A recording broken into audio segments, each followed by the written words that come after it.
নমস্কার বন্ধুরা, কেমন আছেন সবাই? চয়নিকা ব্লগে সবাইকে স্বাগত জানাই। আজকে হলো দোল পূর্ণিমা, বাড়িতে তারই কি ছোট্ট একটু আয়োজন। আর এখন সকাল সকাল তাই ভাবছি আগে রান্নাটা সেরে নেব। এদিকে বাড়িতে একটা কুমড়ো গাছ হয়েছে, তো গাছটা দেখুন কি সুন্দর হয়েছে। আর এই যে এখন দেখছি সকালবেলা উঠে প্রতিদিন অনেকটা করে ফুল হয়, অনেকটা বলতে ওই যে একটা গাছে 4-5টা 6টা করে ফুল হয়। এই দেখুন কি সুন্দর ফুলগুলো হয়েছে।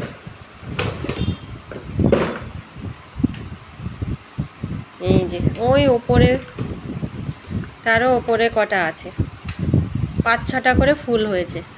আর পাতাগুলো এত সুন্দর বড় বড় হয়েছে। এই পাতা দিয়ে কিন্তু এই ফুল পাতা মানে ফুল দিয়ে তো বড়া করাই যায়, আর পাতা দিয়েও কিন্তু বড়াটা খুবই ভালো লাগে খেতে। তো ফুলগুলো আগে তুলে নিই। সকাল সকাল ফুলগুলো না তুলে নিলে একটু পরে ফুলগুলো একেবারেই মুখটা বন্ধ হয়ে যাবে, ভালো লাগবে না একদমই।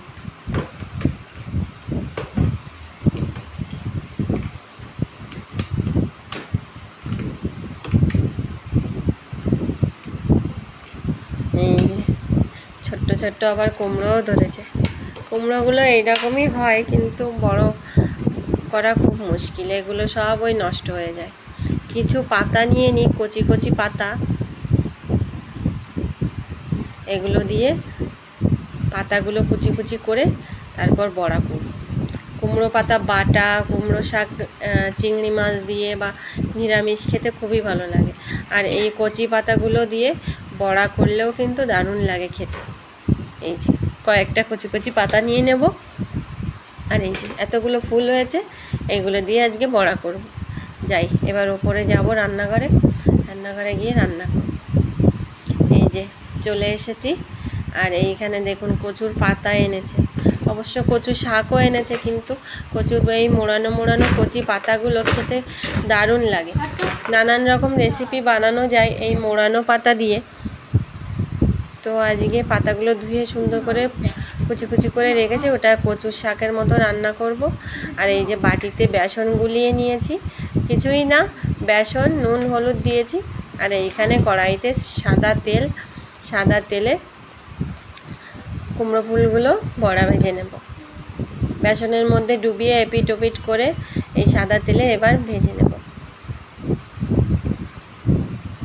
এক এক করে সবগুলোই দিয়ে দিলাম। এক পিঠ মোটামুটি ভাজা হয়ে গেছে, এবার অন্য পিঠ নিয়ে নেব।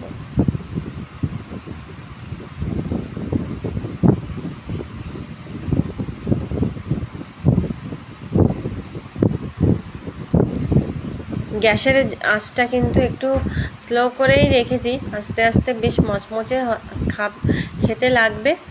আর এইখানটায় হচ্ছে কিছু পাতা নিয়েছিলাম, যেগুলো ওইগুলো কুচি কুচি কুচি কুচি করে রেখেছি। অবশ্য পাতাগুলো ওইদিকে প্রতীক্ষা কুচি করে দিয়েছে। আর এদিকে এই দেখুন লাল লাল করে বড়াটা কিন্তু ভেজে নিয়েছি। এবার তেলটা ঝরিয়ে তুলে নেব।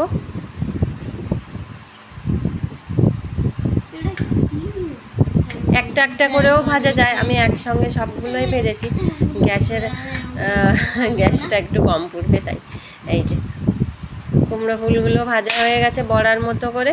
এইবার এইদিকে এই যে প্রতীক্ষা পাতাগুলো কুচি কুচি করে দিচ্ছে, এগুলো নিয়ে নেব, ওই একই বেসনের মধ্যে দিয়ে দেব।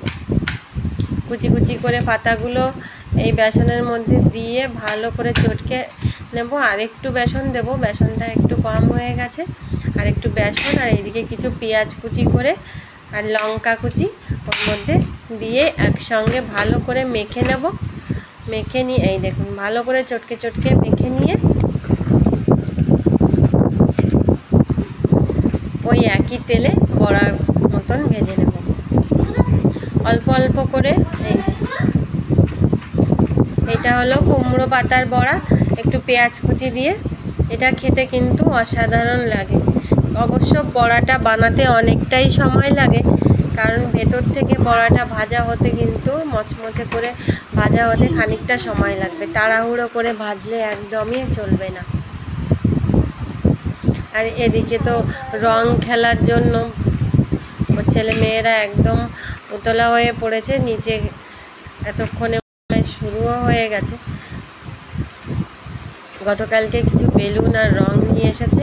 আর এইদিকে আমি আবার উনুনে একই সাথে কিন্তু ওই কচুর পাতাগুলো একটু জল আর হালকা নুন দিয়ে ভাপাতে দিয়েছি। আর এই যে আস্তে আস্তে সেই বড়াগুলো ভাজা হয়ে গেছে। এবার কুমড়ো ফুলের বড়া আর কুমড়ো পাতার বড়া একসঙ্গে ভেজে নিয়েছি। আর ওই তেলে কালো জিরে শুকনো লঙ্কা ফোড়ন দিয়ে নিলাম। কিছু রসুন কুচি করে নিয়েছি, রসুন কুচিটা দেব,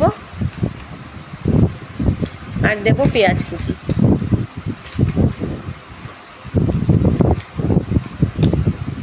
এবার রসুন আর পেঁয়াজ কুচিটা ভালো করে ভেজে ওর মধ্যে নুন, পরিমাণ মতো নুন হলুদ দিয়ে দেব, আর সামান্য একটু চিনি দেব।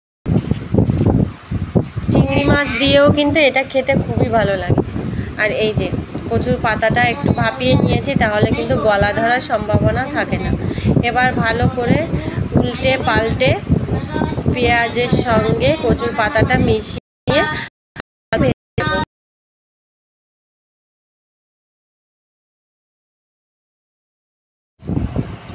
খানিকক্ষণ সময় লাগবে জলটা টানিয়ে ভালো করে ভেজে নিতে, আর তেলটাও বেশ খানিকটা লাগবে। আর অবশেষে এই যে কচুর পাতা রান্না হয়ে গেছে।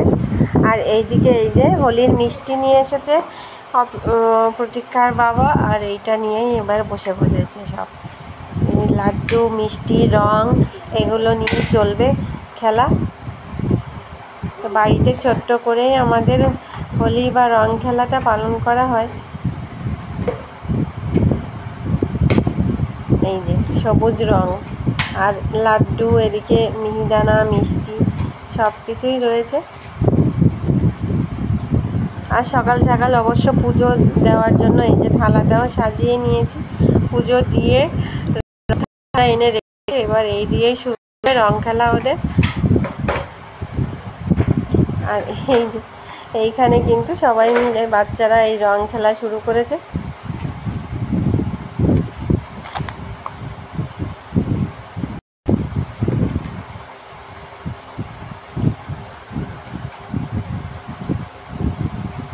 আর এইদিকে আমি একটু পরেই অবশ্য লাইভে বসবো। আর পুজোটাও দিয়ে নিয়েছি। এখন এই কিছু ফুল দেখুন, গাছে খুব সুন্দর ফুল ফোটে, এই ফুলগুলো নেব, নিয়ে ঠাকুর ঘরে দেব।